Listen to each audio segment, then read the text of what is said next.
Olha que dia mais abençoado pelo Senhor. Quando contemplo os teus céus e as obras das tuas mãos, quem é o homem para que com ele te importes?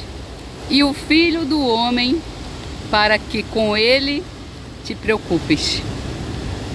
Verdadeiramente a gente precisa se perguntar, quando a gente começa a contemplar a natureza do Senhor, a gente precisa se perguntar: Deus, por que é que o Senhor se preocupa conosco? Se nós somos grama, se nós viemos do pó e ao pó voltaremos, se nós somos barro. Verdadeiramente, irmão, você deve perguntar isso para Deus. Eu sempre me lembro desses salmos quando eu contemplo a beleza das digitais do Senhor.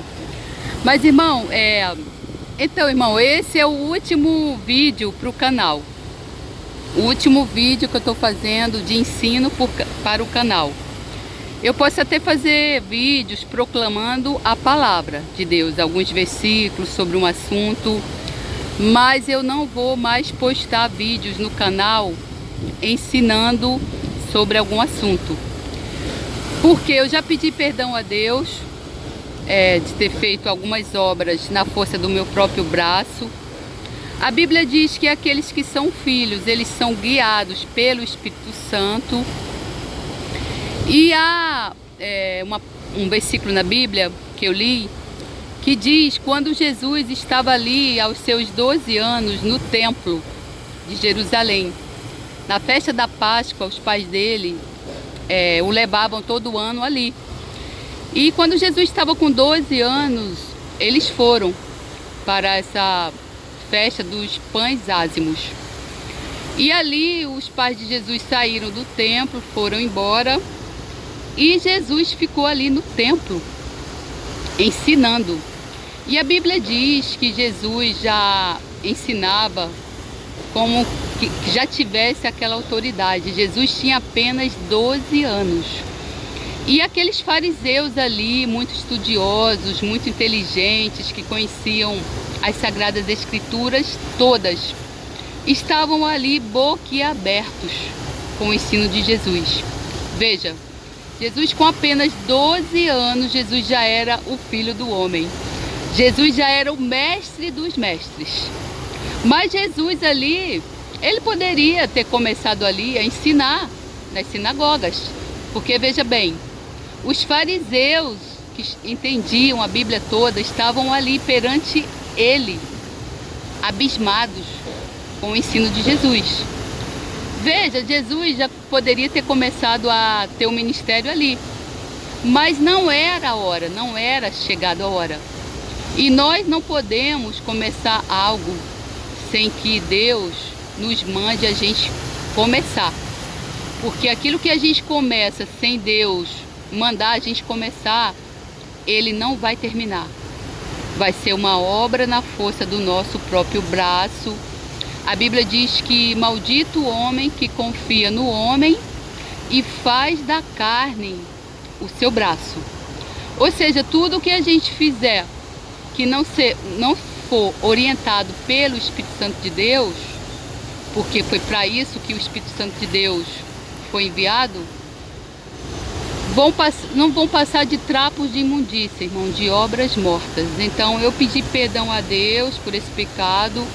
Eu falei para Deus que eu não ia mais fazer nada na força do meu braço, que eu sou filha dele e eu quero ser orientada pelo Espírito Santo de Deus. Então veja que Jesus, ele foi começar o seu ministério aos 30 anos. Jesus ali foi batizado no rio. Jesus, ele recebeu o Espírito Santo. Deus falou: esse é o meu filho amado, em quem me comprazo. E ali Jesus saiu para o deserto, ele jejuou por 40 dias e logo em seguida ele começou o seu ministério.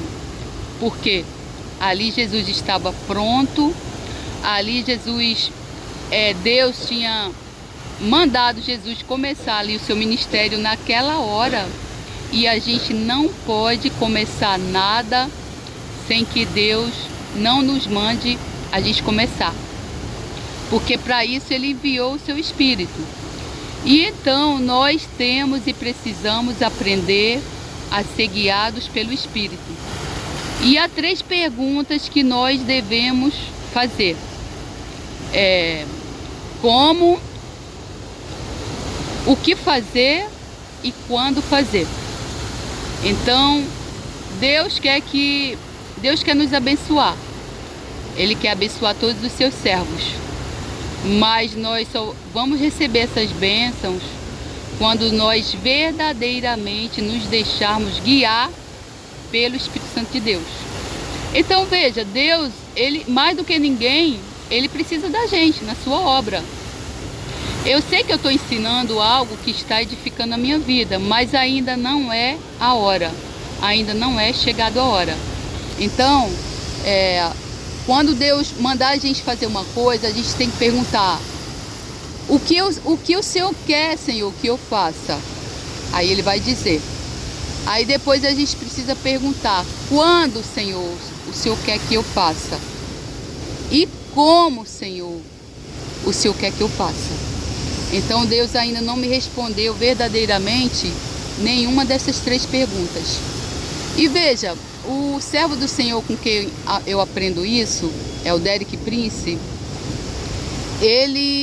Quando ele foi chamado, o Espírito Santo de Deus falou para ele: olha, eu te chamei para ser doutor da lei, para ensinar. Então ele tinha muito claramente isso, que ele foi chamado para isso. Por isso que o ministério dele cresceu, foi um ministério mundial, dá frutos até hoje. Eu sou um desses frutos, então eu não posso começar algo sem que o Espírito Santo de Deus me mande começar. Porque aquilo que ele não começou, ele não vai terminar. Então, eu não vou mais ensinar, porque não é a hora. E veja que Paulo, quando ele começou o ministério dele, ele passou 3 anos aprendendo diretamente com o Senhor. Então, eu já pedi perdão a Deus. É um tempo de aprendizado. É tempo de eu me dedicar à palavra do Senhor, porque o Senhor, quando nos chama, Ele nos chama para ter uma comunhão conosco. Ele não nos chama para a gente ler a Bíblia e ensinar, a não ser que aquele ensino já esteja ali solidificado na nossa vida. Então eu ainda estou aprendendo. Eu sei que uma das formas de você aprender é ensinar. Eu adoro fazer isso, vai ser um teste para mim, porque eu amo aprender e ensinar. Mas Deus ainda não falou comigo que Ele quer que eu faça isso. Então aquilo que edifica a minha vida, eu vou escutar e eu vou colocar em prática. Mas não necessariamente você vai escutar e vai querer colocar em prática. Porque não adianta a gente escutar algo e não querer colocar em prática. Quase tudo que eu escuto, eu peço a Deus para eu colocar em prática na minha vida. Tudo que eu escuto sobre oferta, sobre dízimos, sobre vida espiritual, sobre crescer, sobre me alimentar da palavra de Deus de noite e de dia e de noite, eu quero colocar em prática. Mas eu também só consigo fazer isso através da graça do nosso Senhor. Por isso que a gente precisa pedir mais graça. É mais de ti, Senhor, e menos de mim. Então, quando eu descobri o mundo espiritual, eu comecei a cavar. Eu ia para o Google, eu ia para o YouTube, porque eu estava com uma fome. Veja, Deus me mostrou o caminho. Eu cheguei até esse homem de Deus com quem eu aprendo tudo. Mas não é a mesma coisa de você se alimentar direto da fonte. É como você beber a água direto da fonte. Não é a mesma coisa de você beber da água que cai na bica. Então, se você quiser esse ensino, se você quiser edificar a sua vida, você já sabe qual é o caminho, porque eu já falei aqui várias vezes. No site Derek Prince Portugal tem lá todo o ensino desse homem. E no YouTube tem o canal Derek Prince Ministries, onde tem muitos ensinos lá em espanhol e até mesmo em inglês para edificar a sua vida. Agora, irmão, vou falar uma coisa para você. Não adianta, irmão, você escutar, entrar por um ouvido e sair por outro, porque você precisa colocar em prática. E até para colocar em prática, nós dependemos, do sol da justiça, da estrela da manhã. Ele é o rei do Espírito. Então, irmão, se você precisar de mais ensino, você acessa esses canais. O vídeo que eu postar agora será somente com algumas proclamações da palavra de Deus, não vai ser mais com ensino. E que eu peço perdão a vocês por algo que eu tenha ensinado que não esteja de acordo com as escrituras, porque eu sou nova na fé e muito ensino, a gente precisa que esse ensino seja consolidado na nossa vida, na nossa mente, no nosso coração, para a gente poder ensinar. Então eu peço perdão a vocês aí, se eu usei palavras ríspidas, ou mesmo se eu julguei, ou mesmo pelo meu ensino. Que Deus dê mais da sua graça aí na vida de vocês, e que vocês possam beber da água que mata a sede e se alimentar do pão que mata a fome. E que vocês possam fazer isso diretamente da fonte, que é a palavra de Deus, a santa palavra, as sagradas escrituras. Tá bom? E que Deus abençoe aí a sua vida rica e abundantemente. Amém.